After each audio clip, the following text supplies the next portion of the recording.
right, welcome back to Raff's Brain, a show about things that are interesting to me. I am your host, Rob Raffety. Ladies and gentlemen, boys and girls, my tens of loyal listeners, the brainiacs all across the globe, thank you so much for tuning in. It's time for another episode of Drive and Jive. Yes, this is the stream of content of the Raff's Brain podcast where I pontificate, elaborate, hallucinate,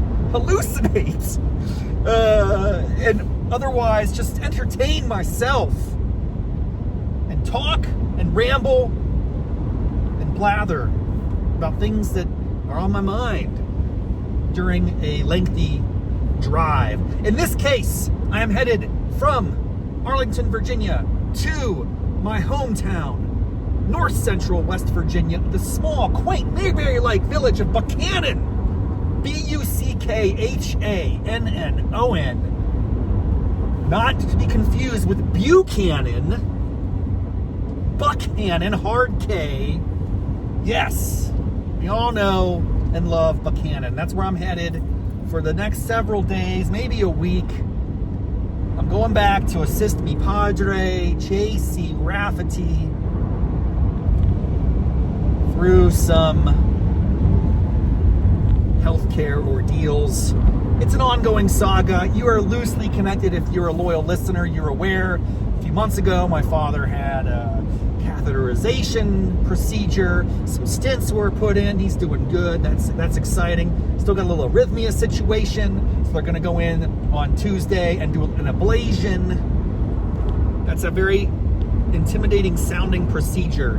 I don't think I ever want to get an ablation of the heart, but it's very common. They go in through the wrist or the groin. Yes, they do this with a little microscopic tube, and then they go into your heart and they kill some nerves and get your heart beating normal again. That's the scientific explanation of what's about to happen. So I'm going to go back, hang out, take him to the hospital, chill with him and be there for him during that time. And I'm excited to do that. I'm always happy and honored to spend time with my father, a very, very important figure in my life. Faux show. Now, because I'm driving, I have an opportunity to jive, as the name of the show suggests.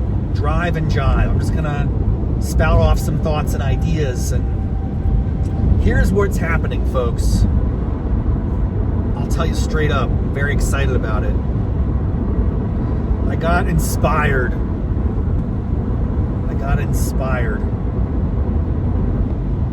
Listening to the podcast of my friend, Andrew Heaton, host of the Political Orphanage, a show for misfits. And if you're not familiar, check out the links in the show notes today. Andrew Heaton, a.k.a. Andrew Heaton, is just an enlightening dude. He's fun, he's entertaining, and he's just a voice of reason and hope and optimism and cheerfulness. And I really like his podcast, which has been going on for many years now. He's got a nice little following. He's got a Patreon page. I'll put all this stuff in the content. If you're not listening to Andrew Heaton, the Political Orphanage, you need to check it out, man. He's a good voice in today's world because there's so much conflict and tribalization of in our culture. He tries to help bridge that and just have civil discourse on topics of interest, and his topics run the gamut, man. He's very intrigued by what we might call modern political economy. So everything from trade and taxation, spending, healthcare, artificial intelligence.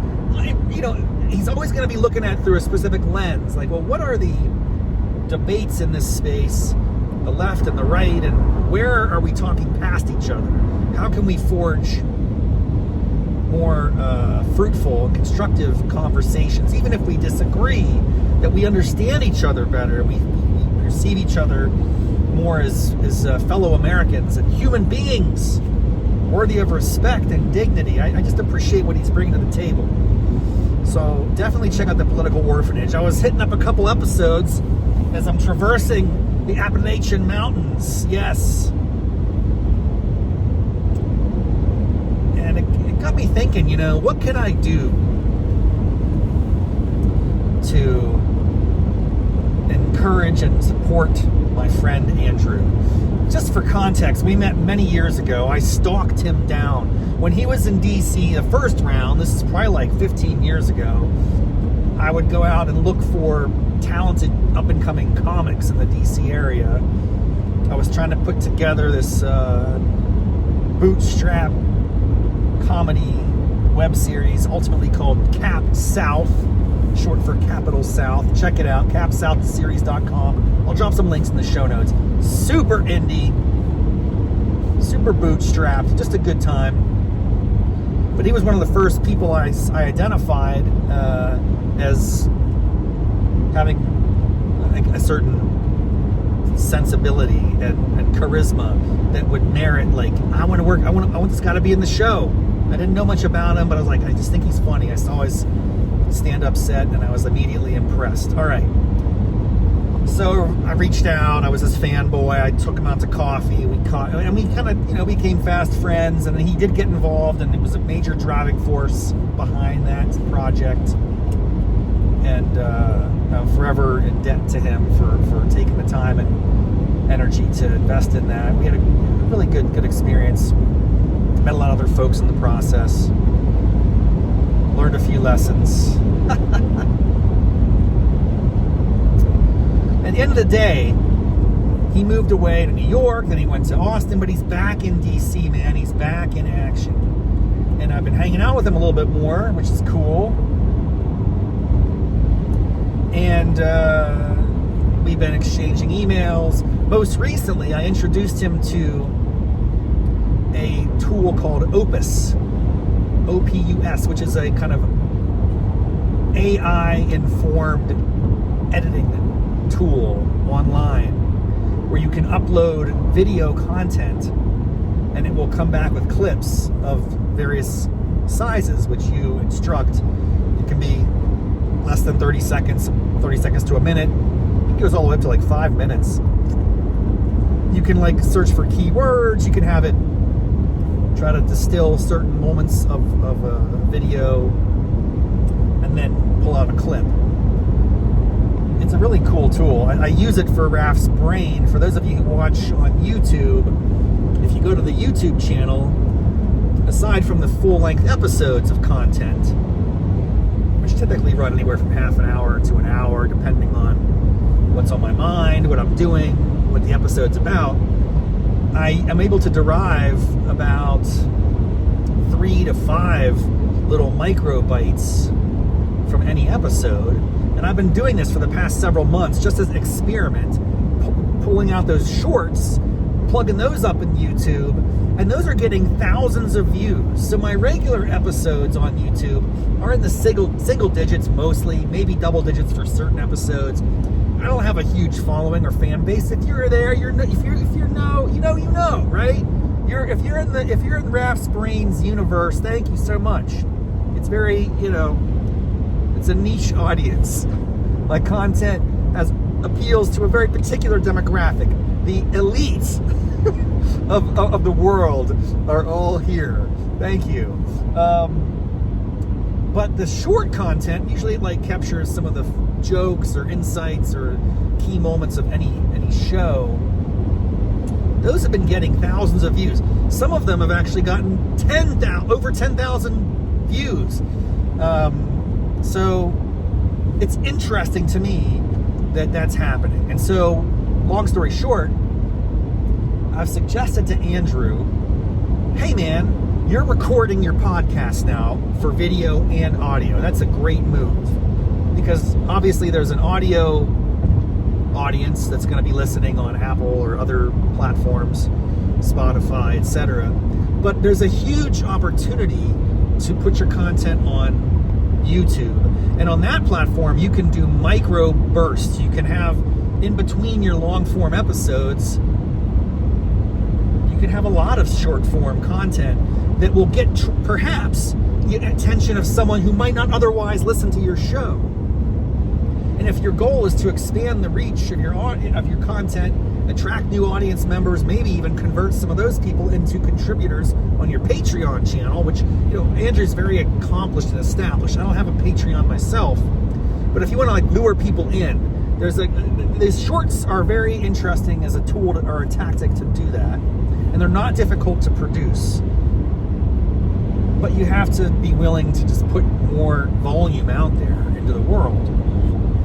So I've introduced Andrew to this platform, Opus, and I'm suggesting to him that maybe he could take his long-form content and slice it up using Opus and put out more shorts on YouTube that might get a reach of thousands. And even if 1% of those who watch a short click through to the underlying long-form content, and then a fraction of those people become subscribers, over time, those numbers add up. So it's a long-term strategy. It's not a silver bullet, but it's an idea. And I know it sounds a little time-intensive, and there's a question of cost benefits and trade-offs. Is it really worth it? Do I need to waste my time and energy on all this? Blah, blah, blah. There's a lot of what I would say skepticism, rightly, but I actually have confidence that this is the way. Like the Mandalorian, this is the way. Short form content, building off your long form content at scale, testing, learning, scheduling them to be released at different times of day, understanding where your audience is, what types of clips get the most traction and attention and engagement, always commenting and replying to comments when people drop them. There's very basic tactics that we can learn from, and I'm very keen on this space. So, long story short, what's on my mind as I'm making this trek back to Buchanan, West Virginia, is how can I leverage my passion and my curiosity and my energy and my interest in this short form, long form equation for the benefit of my friend Andrew, but also me, because I want to seek to learn how to use these tools and deploy them more effectively as a content creator myself. It got me thinking maybe I could use this episode of this isn't Riffin, this is Drive and Jive, sorry. Riffin with Raff is when I'm interviewing people. I did interview Andrew on a car ride many months ago, probably about half a year ago. I'll drop that link in the show notes. A previous episode of Raff's Brain, we just shot the shit as we were driving down to an event. I think it was Halloween, possibly, or maybe it was before that. I don't remember. Bottom line is, you may remember Andrew from that episode. If you're a real loyal, dedicated brainiac, I know there's a few of you out there. Well, the car just flashes lights at me. That means there's probably a copper up there, right? So I gotta slow down. Oh yeah, I love it when people hook up and help you out in that regard, because I don't want to be paying any tickets. I do have a bit of a lead foot, admittedly. Whoa. But I'm a very safe driver. I'm a very good driver. So there's a copper right there. Yeah, he wasn't lying. Thankfully, it's at an intersection, so it comes to a full stop. Yeah, that's right. That's right. No tickets today. Not today, copper. I respect the police. I like the fact that at any given moment, it's possible that I could be captured for speeding. It's possible that other people out there who are driving dangerously and recklessly could be arrested and fined and punished, because we shouldn't be that way. I understand it and I respect it. I just also know that I have a track record of excellent driving, and this is not just me, but it's not like a skewed false belief in myself. I just knock on wood, man. I've never been in a car accident that I have while I'm driving. I've been in an accident when I was a passenger. They're not fun, but again, not something that I've ever brought about. So I'm almost 50 years old. I've been driving since I was 15 years old. You do the math on that. pretty good, man. I've gotten a handful of tickets in my life. I never complain. That's the cost of doing business. I look at it as an expense that occasionally is going to be part of my tab. Now, here's the thing. I haven't had a ticket in a while, man. I shouldn't say that. I'm probably jinxing it right now. I haven't had a speeding ticket in a long time. And that's a good thing, because you get a speeding ticket, insurance company doesn't like that, makes you pay more. That's no fun. So anyway, just wanted to give you a heads up. That was a very, very pleasant thing. I like it when people do that old school technique. I don't see it as much as I used to. I got to be honest. I think drivers have become less friendly to strangers.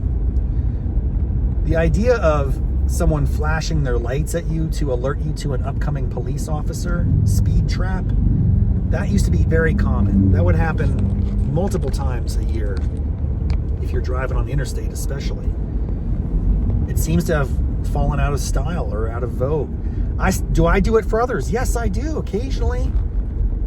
Occasionally, if it makes sense, I will try to alert people that are coming the other direction. Hey, flash, flash, flash, there's a copper ahead. Does that make me a bad person? Does that make me an anarchist? No. I'm trying to exhibit behaviors in the world that I would like exhibited by others.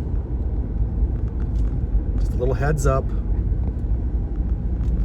So anyway, things are good. Back on track. Back to the story at hand.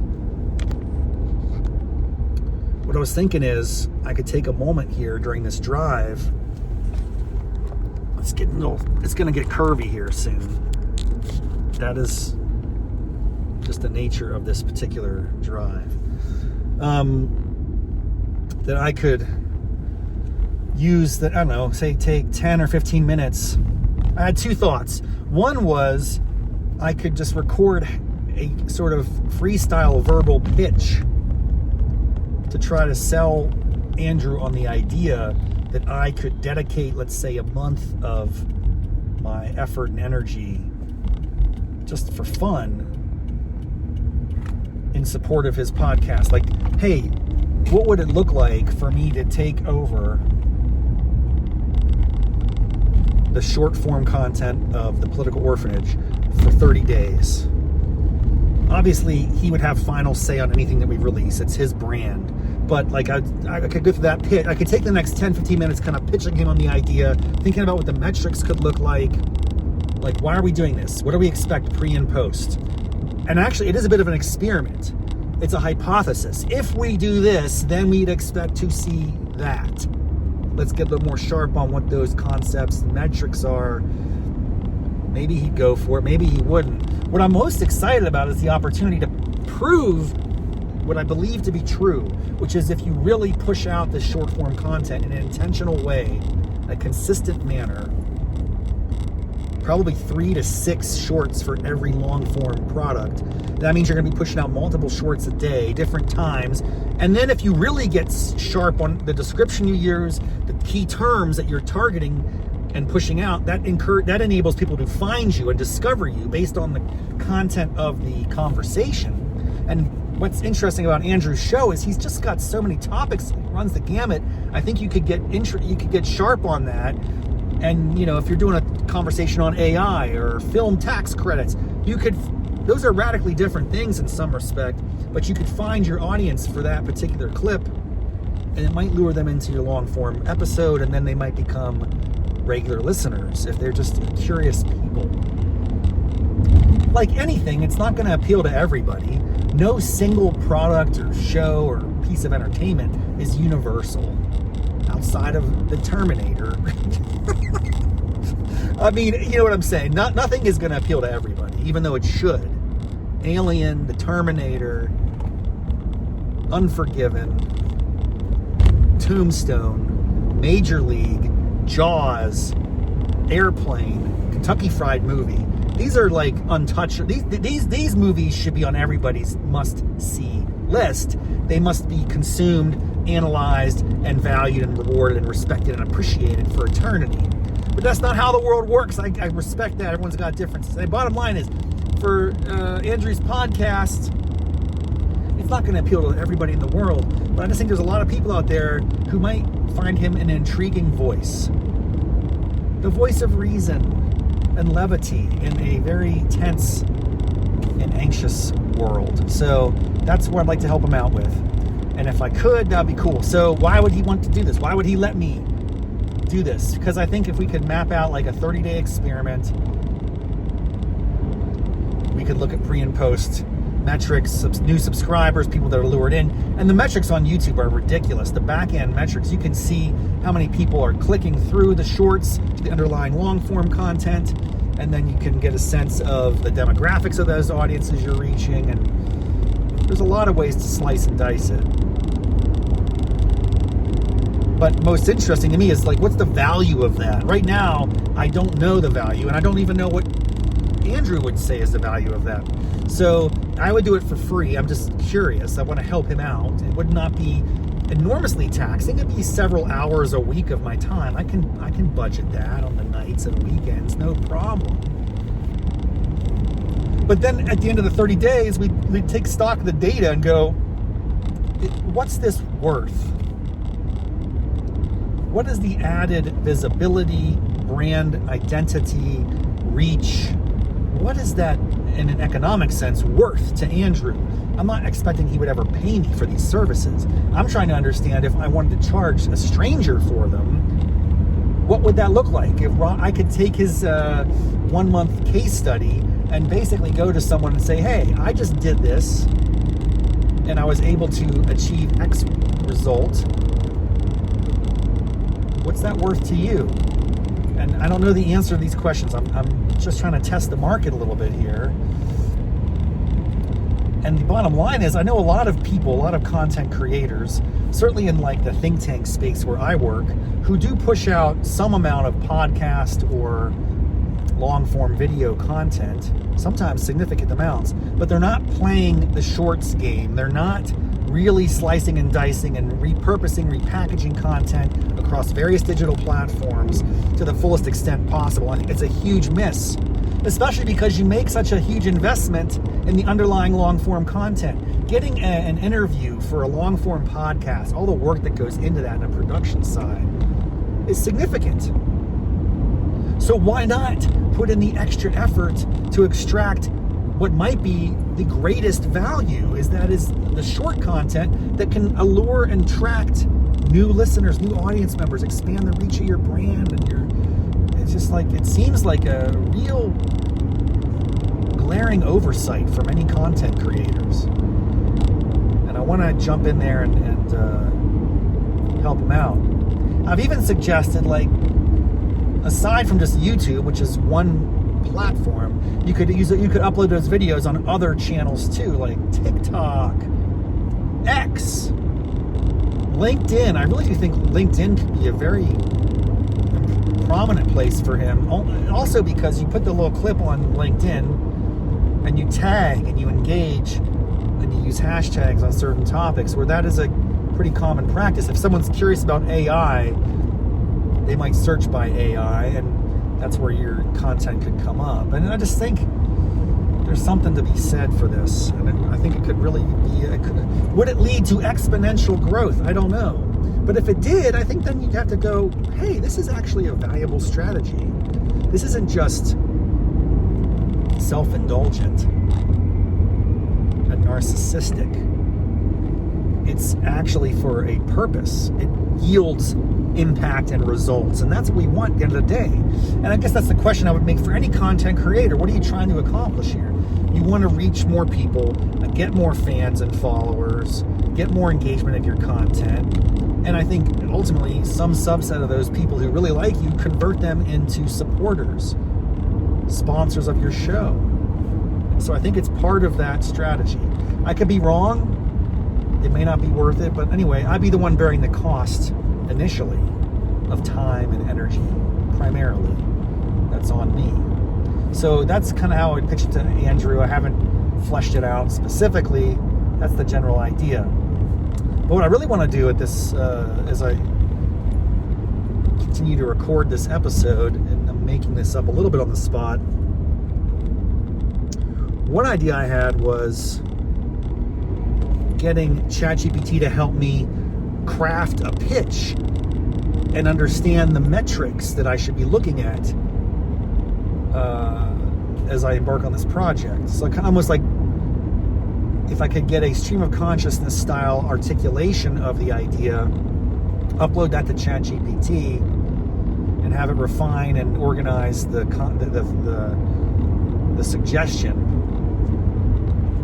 and help me think through how I should measure the impact and like what the time horizon is, what the specific production schedule could look like. And that would make it even more exciting and perhaps more compelling. So what I was thinking is I'll pivot real quickly here.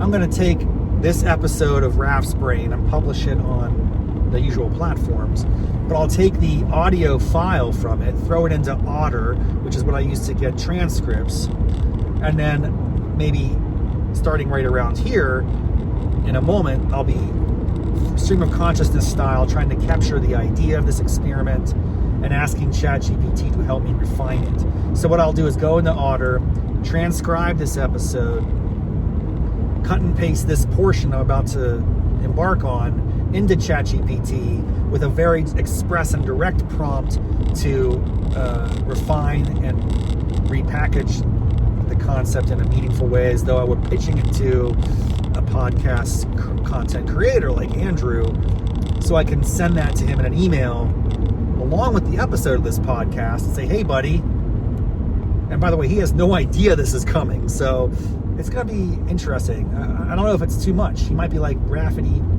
get out of my face, dude. I don't need this. You're embarrassing me. You're embarrassing yourself. But I don't think that's how I don't think he'd be that mean about it. He just might say no. And I would respect that, because it's not for everybody. I'm not for everybody. And like my ambition to take someone else's content and tell them, do this thing that I don't know is going to work, but I think it will. It's like, it's not for everybody. He's got a brand, he's got an audience, he's got supporters, and you don't want to confuse them. You don't want to, Raffety getting in there and mucking it up. So this might not go anywhere. But I think what will be cool is if I upload this episode of the podcast, he listens to it. I also complement that with a written narrative, like one pager from ChatGPT that lays out what we would attempt to do. What am I suggesting? What is my pitch or my proposal, if you will? Have ChatGPT help me draft that. Send them both those products together. How could you say no? Come on, Heaton! Let me do this, man. I think it's going to be amazing. I'm just kidding. No pressure. But then if I did it, for me, the benefit is I could talk about it on my show. Maybe a couple times throughout the experiment, I would let people know how it's going. And I would articulate the lessons I'm learning on this podcast, right? So that's, in a way, it kind of helps me have something to talk about on Raff's Brain. Mutual benefit, son. That's what I'm talking about. Help me, help you, help me. You know what I'm saying? Insanity. So let me real quick, get a little riff on how I would instruct ChatGPT. Okay, so this is where I'm going to record. I'm going to record this part. I'm going to transcribe it. I'm going to upload it. I'm going to give a very, very nice, clean, succinct prompt to ChatGPT to help me with the one pager. Okay. All right, ChatGPT. I am trying to persuade a prolific content creator, an extraordinarily successful, entertaining, and close friend of mine, Andrew Heaton, host of the Political Orphanage. I'll drop a link to this so you can do some research on it for yourself.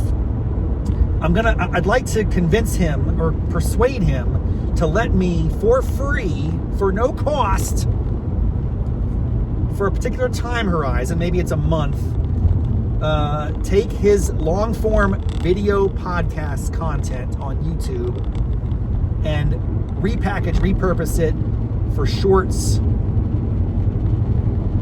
in an attempt to increase his reach, subscription, and potentially even some subset of those listeners to become paid subscribers through his Patreon channel.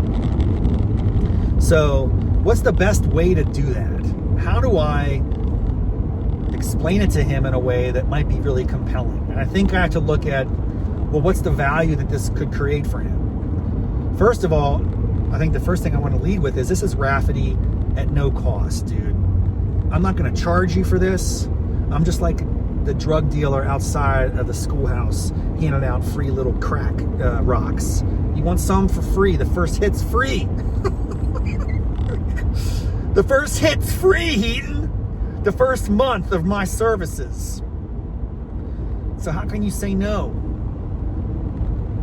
I know just say no is a thing, but don't just say no to Raffety. Just say maybe. Just say let's see what's possible. Okay. So I offer this service at no cost. That's my number one appeal. What do you have to lose? Only your reputation, because Raffety's a little goofy. But here's the thing, I'm not going to be doing anything outlandish. I'm not going to be commenting on it. It's not going to be my voice. All I'm going to do is take your long form content, push it through Opus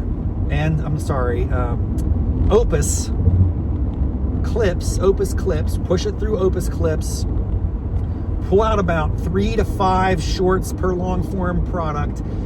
I think he cranks out like 3 to 4 episodes a week. This guy is prolific. He is a content machine, and he has tons of long form content. Each of those episodes is probably like over an hour long, and it's really compelling. Great conversations, very interesting people, very fascinating topics. Some of the stuff's really timely. It's right in the zeitgeist, man. So I want to pull out at least 3 to 5 shorts from every long form product. Maybe more, maybe less, depends, right? It all depends. You're trying to find stuff that has standalone potential to be deployed as YouTube shorts, potentially also on TikTok, LinkedIn, X, Instagram, other platforms. So that's my offer to him. I'll do this for free using my Opus subscription. I could, for let's say 1 month, if that sounds right, offer these services. And my question for ChatGPT is, what metrics should we be looking at to assess pre and post impact? And actually, I think an interesting question would be, what certainly if we do this, there will be some increase in the audience viewership and reach. That's a guarantee. And I'm not prone to making guarantees, but I assure you, and I know this from my own process, I will, for instance, take this episode of Raff's Brain, Drive and Jive, I'll throw it into Opus, I'll get clips, I'll put a couple of them up, and I'll get thousands of views of those shorts. And maybe a very small fraction of a percentage will come back in and watch this entire episode. I don't even have much evidence yet that happens for me. But I know I'm expanding my reach, and I'm getting subscribers to my YouTube channel through this tactic. It's happening. I haven't really tracked it at a minute level, but it will definitely have some impact. The question is it enough of an impact to justify it beyond a month? Is it enough of an impact that some conceivable world, a content creator like Andrew or someone else, would pay for it? That's what I'm most curious about. What is the value of this? How do I help explain this to him through this one pager that ChatGPT you're going to help me create?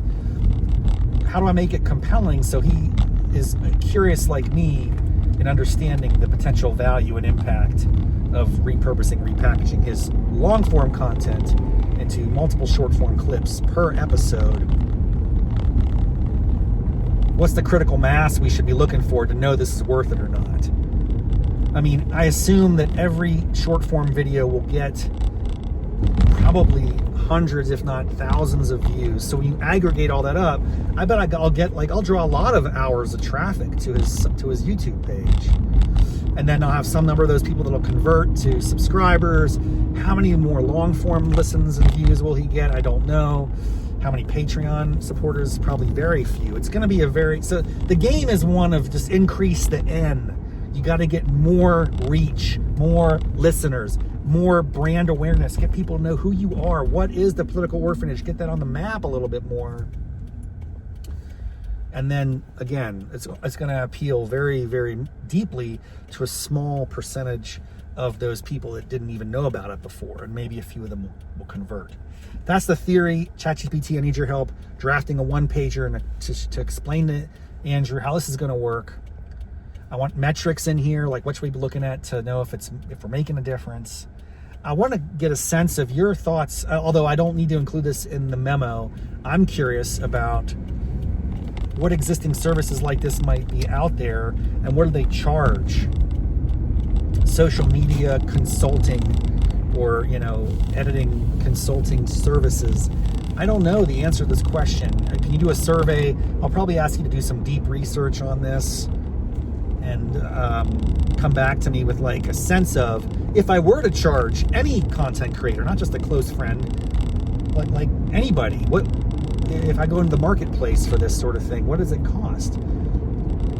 What does a contract like this look like? So help me with that one pager. Make it compelling. Make it fun and clever, because he's a witty guy. He's a smart dude. He might, resonate more with that approach. And then one other thing I'd like to have in the document is an ask of if he thinks this would be valuable or of interest to his audience. And this is, again, a little bit more of mutual benefit, or is it perhaps excessive? There might be a downside to making this ask.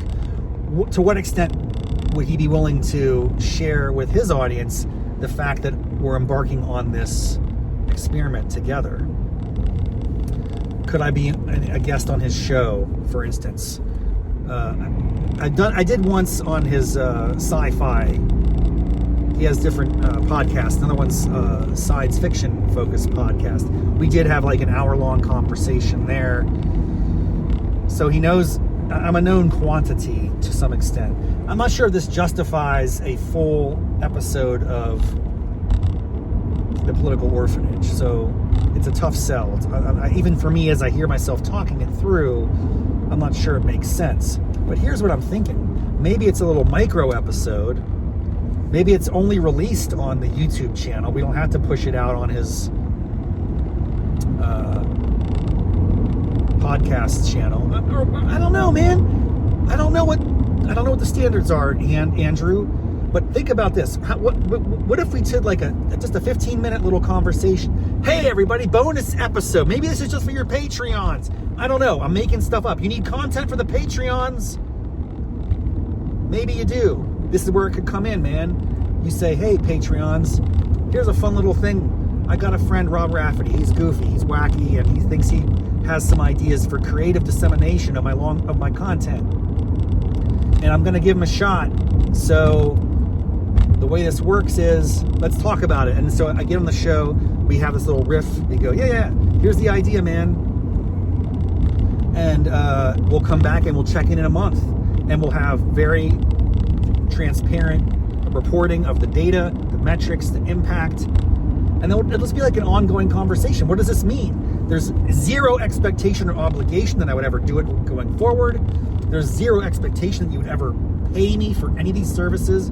I just am eager to experiment and test and learn. I've been doing it on my own channel to some effectiveness, but I'm such a small entity. I don't have a large audience. I don't have a vast following.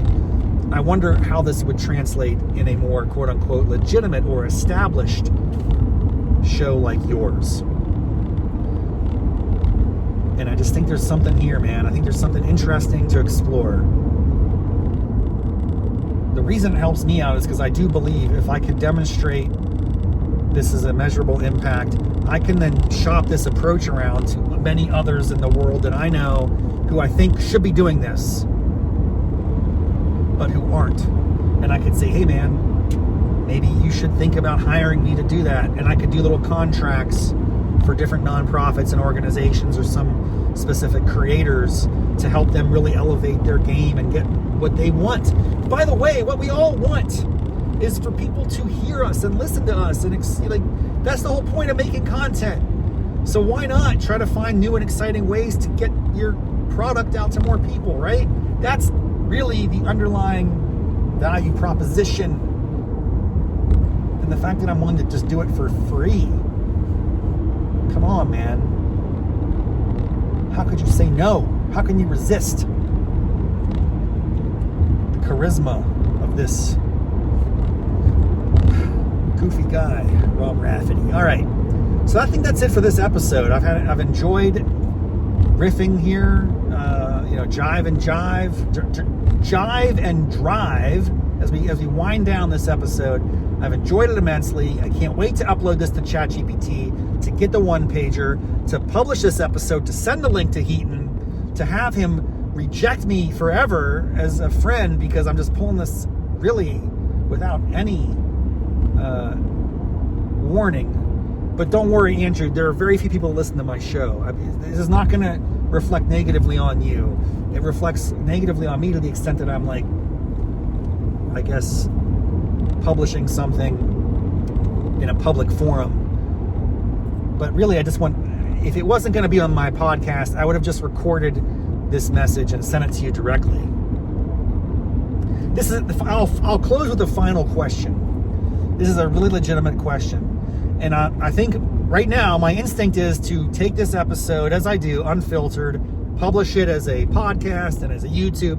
I have tens of listeners. I mean this very candidly. I don't have a huge, massive following. I will get maybe 10 listeners on my podcasts. That's a high end, probably. And I will get 5 to 10 watches on YouTube. So we're talking tens of listeners. I think I have a good sense of who those people are. Many of you may already know Andrew Heaton, quite frankly. We swim in similar circles. So at least a few of the listeners in this audience are probably already friendly with Andrew to begin with. Now, what does that mean? That means for Andrew's sake, I don't want you to worry that this is like some sort of mass public, request. The question would be, my inclination is just to post it, run with it, share the link with Andrew, share the one-pager with Andrew, and see what he says. And he might go, Raff, this is crazy. Why would you do that? Why would you ask in a public forum? Why wouldn't you have just reached out to me? We could have grabbed coffee, and you could have explained this idea to me. I would have been more likely to engage it, but now it just seems weird. It seems like gonzo journalism, a little narcissistic and weird. And I don't want to be associated with that because you don't know what you're doing, and sometimes your reach exceeds your grasp. That might happen. I'm okay if that happens. I don't mind that. But the alternative would be get all this stuff prepped, and then I think this approach has a little less authenticity and less integrity. It would be do all the stuff like I've just done. Don't hit the publish button on the episode. Send the hidden link, make it a non-public link on YouTube, and send it to Andrew along with the memo and say, hey buddy, I had this zany idea when I was driving across the mountains, going from Arlington to Buchanan, and I recorded a episode of my podcast, and I was thinking I would just publish it to share with the world. It's all about how I want to work with your show to help elevate the reach through targeted dissemination and repackaging of your long-form content. But I don't want to publish it. First, I want you to know what I'm going to publish. And then you can tell me, never publish this. You should never see the light of day. Raffety, I have no interest in working with you. And therefore, don't humiliate yourself. Don't make that episode public. Don't put that out there to the world, because I'm going to say no. I'm probably not going to ever want to talk to you again. You're just behaving in an unusual way. It's very unorthodox. So my answer is no. I mean, basically, there's a cautious approach to this, which is give him a heads up and give him a chance to quote unquote approve the episode before it's released. I'm not really inclined to do that. I'm at a point in life as I approach 50 years old, I'm like, just go, man. Follow your instincts. This is a fun idea. Whether or not Andrew wants to do it is not going to hurt my feelings. I will not be upset. I'll be okay, man. I respect the heck out of everybody. And so I think I just want to get it out there. I want to get the idea out there. I want to make it public. It's kind of fun. For me, it's a fun little experiment. And the other thing is, well, if Andrew says this is not really a good idea for me personally, my brand, my ambitions, I don't think this makes sense. No problem, no harm, no foul. But in the process, maybe one of my other loyal listeners has a show or podcast or works somewhere that might benefit on this type of free service for a very limited time horizon for sake of learning. So that's, I guess, what I'm thinking. As we wrap this up, I'm going to publish it. I'm going to send them the link. I'm going to send them the one-pager that ChatGPT makes me. And we'll see if it triggers a conversation, or maybe he'll never talk to me again. Man, I don't think it's going to hurt friendship. I mean, this is nothing I'm doing here, I would hope, is objectionable. It is a bit unorthodox. I will acknowledge that. But that's my nature. It's very on brand. I think we can all agree. What's going down here is very much a Rob Raffety production. All right, everybody, this has been a lot of fun. Andrew, thanks for playing, man. Regardless of what happens, I appreciate you. I think very highly of you, and I wish you nothing but the greatest success. And I want more of your voice in the world, my friend. I really do want to help you. I share information about your show with anyone I ever see, and if there's anything outside of this that I could ever do to support your work, you know I'm only a phone call away, man. So thanks for hearing me out. Thanks for playing along. Thanks for having fun. No matter what happens, I promise I will remain a friend and a fan of the show, The Political Orphanage. All right. That's it, everybody. Let's sign off and finish this drive. I'll be making a lot of content back in West Virginia, interviewing different high school friends. Code H is in the house. We might even execute a whatnot live social shopping experience from some of the products that we purchased for our last trip to the thrift store. So stay tuned for that. Details TBD. I got my niece Mallory Moss in the house. She's going to be a senior in high school next year. Got a lot to catch up on with her, so we have to get her back on the program. I might not be able to post all this content while I'm in West Virginia. The internet's a little challenging there at times, but stay tuned because I'm going to have a lot of content from this trip to West Virginia. I'm feeling the creative juices are just starting to flow, my friends. I can't wait to share it with you. Have a great day. Thank you so much. We'll see you next time. Bye-bye.